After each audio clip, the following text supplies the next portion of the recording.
नमस्कार, मैं श्रीमती वर्मा और आज हम आगे बढ़ते हैं 8वें तीर्थंकर भगवान चंद्र प्रभु की जीवन कथा के द्वितीय अध्याय की ओर। पिछले अध्याय में हमने महारानी लक्ष्मणा के दिव्य स्वप्नों के बारे में जाना। वे स्वप्न जो एक महान आत्मा के अवतरण का संकेत दे रहे थे। आज हम जानेंगे उस मंगलमय क्षण की कथा जब वह पवित्र आत्मा धरती पर जन्म लेती है। तो आइए श्रद्धा और शांत मन के साथ इस अध्याय में प्रवेश करें। अध्याय 2, दिव्य जन्म। जब चंद्र प्रभा धरती पर उतरी, समय धीरे धीरे अपने शुभ क्षण के निकट पहुंच रहा था।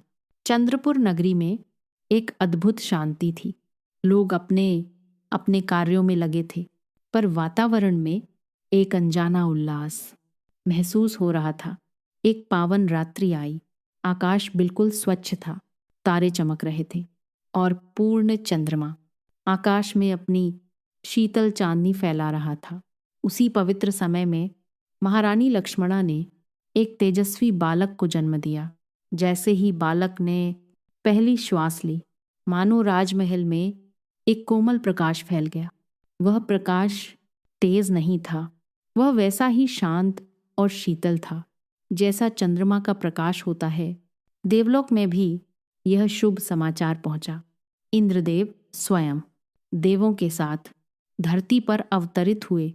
उन्होंने उस दिव्य बालक को आदरपूर्वक उठाया और सुमेरु पर्वत पर ले जाकर दिव्य जल से अभिषेक किया। देवों ने आनंद से घोषणा की, यह बालक भविष्य में 8वें तीर्थंकर भगवान चंद्र प्रभु के रूप में जगत का मार्गदर्शन करेगा।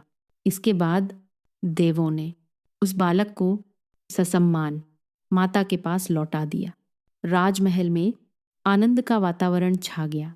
नगर में उत्सव मनाया गया, दीप जलाए गए, दान दिए गए और प्रजा अपने भाग्य को धन्य मानने लगी।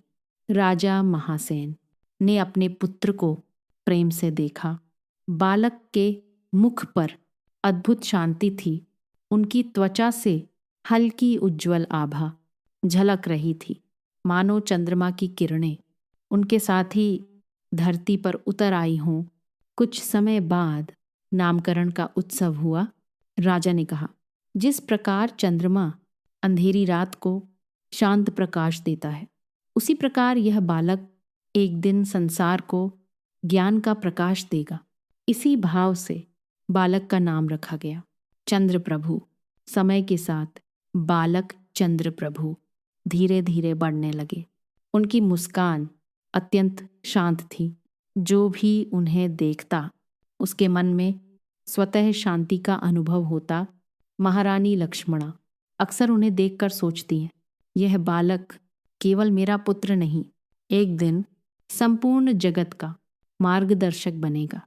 और सच ही उनकी आंखों में साधारण बालक की चंचलता कम और गहरी स्थिरता अधिक थी। अध्याय का भाव। भगवान चंद्र प्रभु का जन्म हमें यह स्मरण कराता है कि जब महान आत्माएं धरती पर आती हैं तो वे केवल एक परिवार को नहीं, पूरे संसार को प्रकाश देने आती हैं।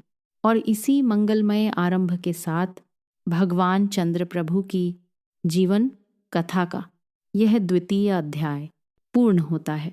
अगले अध्याय में हम जानेंगे बालक चंद्र प्रभु का बचपन, उनकी करुणा और उनके भीतर प्रकट होती अद्भुत शांति। उस पावन कथा के लिए हमारे साथ जुड़े रहिए।